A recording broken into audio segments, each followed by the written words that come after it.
You are now listening to the Beer Buzz Network.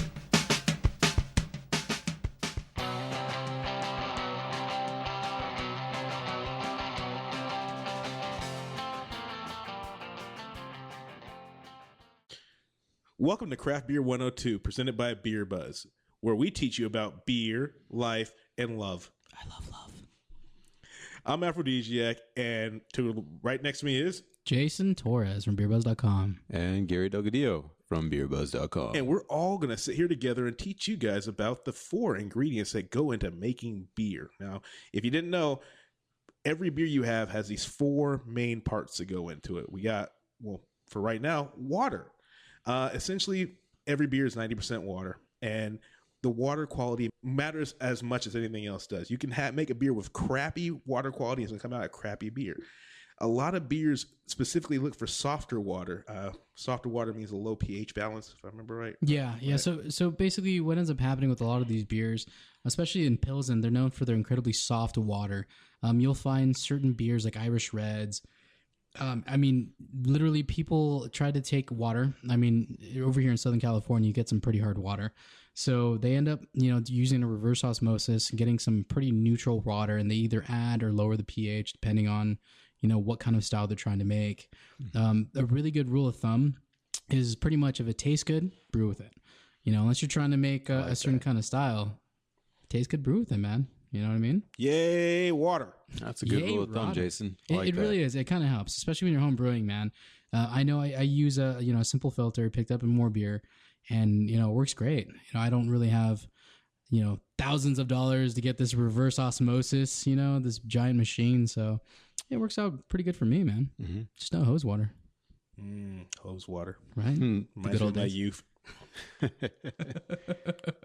Right on. So I guess the second ingredient would have to be malted grain. It's usually barley, but it can be anything from wheat, rye.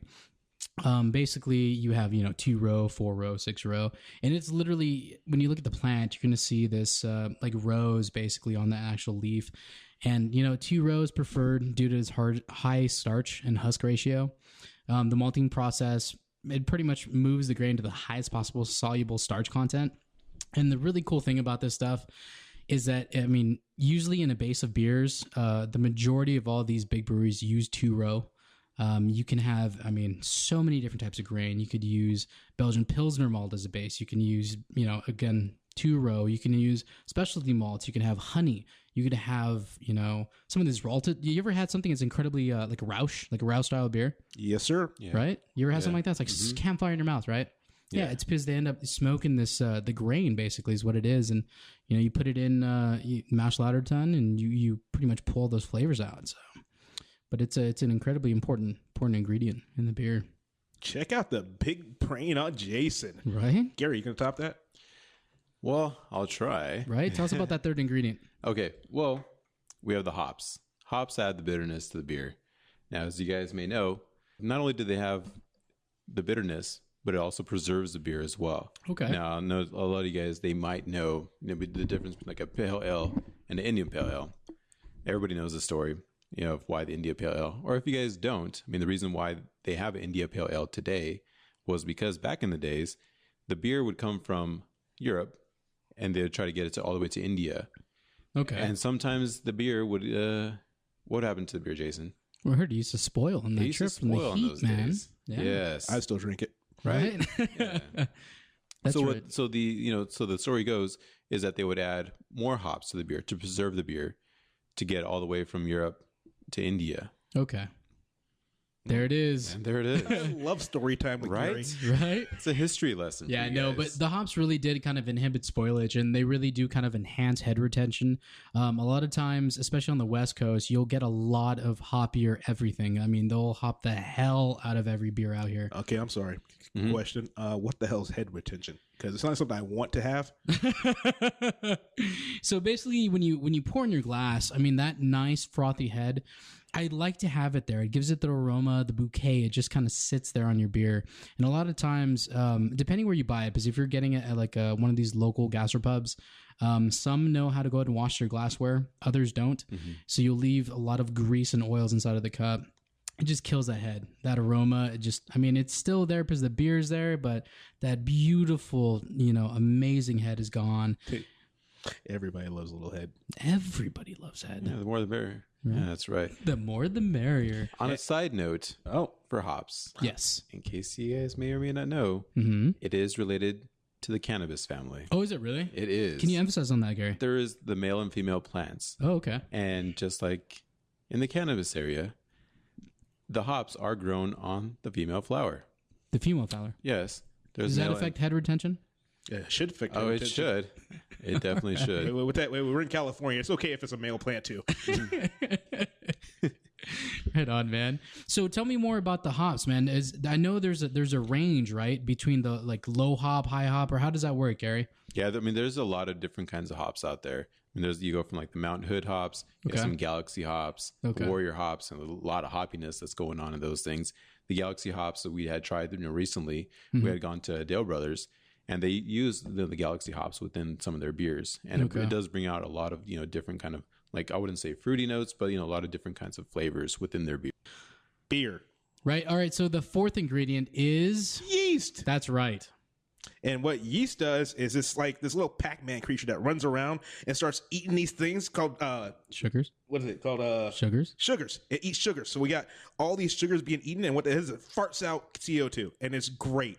It creates the carbonation we have in our beer. On top of that, yeast is that thing that makes our no? Okay, they're shaking me off. Okay, so yeast is that thing that gives us carbonation, but the cool thing about it is yeast gives us CO2.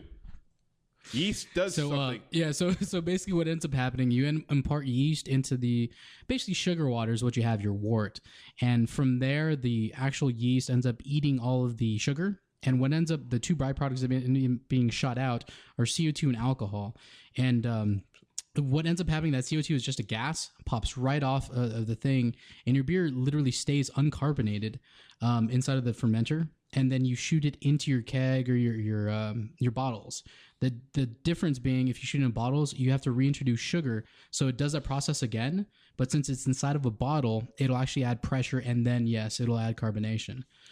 Gary, me and you are learning a lot right now. I'm learning a lot. Me too. I should start taking Yes. notes and listen to Jason a lot more. See, this is why he's the boss. Right on. Yes. But there's a difference between ales and lagers. Ales usually ferment between 60 and 75 degrees. Lagers, usually it's about 35, can go all the way up to 75. It really depends. And the really thing is, I mean, you can get like cream ales, even like a hef yeast kind of a thing. You're making a Hefeweizen, you add the yeast, and if you ferment at a higher temperature, you're going to get more of like a banana, more fruity notes, the kind of esters coming out of it. If you ferment a little colder on the ale range, like at 65, you're going to get a lot more of the clove. You're not get so much of those fruity esters. So it ends up being a pretty good beer, depending what you're trying to make. Yeah. I learned a lot today. First thing I learned is I'm wrong almost all the time. Very fascinating. No worries, man. It's a learning experience. For all of us, you listening too. That's right, man. For you, the listener. You, the listener, and I learned a lot as well. So He learned that me and Gary are idiots. you guys are good, man. It's a journey. It's a journey I just started on as well. So we all learn together. So That's a lie, sir. Me and Gary are way behind you. Listen. We're being honest here. We don't have to lie to our audience, okay? So Gary, here's what we're going to do. We're going to drink the rest of these beers and pretend we know what we're talking about. You down? I I'm like that down. idea.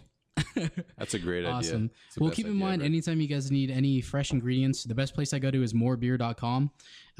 They have great ingredients, local store here in Riverside, California, and their turnover on their grain is amazing. And anytime you guys need help, they know exactly what to do. So that's pretty much where I get all my ingredients. Yay, for home brewers. Yeah, I love that. Right? So you now have learned about the 4 processes of beer, or 4 things that go into beer, from Jason and me and Gary giving you very wrong stuff left and right. And on next time, you're going to hear us talk about Pilsners. I'm Aphrodisiac from Craft Beer 102, and I'm Jason from Beer Buzz. And I'm Gary from Beer Buzz. same beer time. Same beer channel.